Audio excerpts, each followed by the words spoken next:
Hello everybody, welcome back to HardReset.Info channel. Today I'll show you how to easily find your screenshots and screen records on Nintendo Switch 2.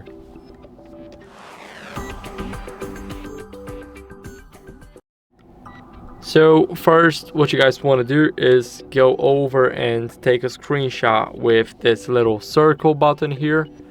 Now, as you guys can see, it's a screen captured, but if we hold it, then we cannot capture a video now, but it works in games. So now, if we want to find them, simply click the blue icon right here. And now here we will have all the screenshots we took. So this one's from a game, as you guys can see. So now we can take another one, something different, like, let's say this one. Let's wait for the game to load up. Now how about we take the screen in a few seconds after the game loads.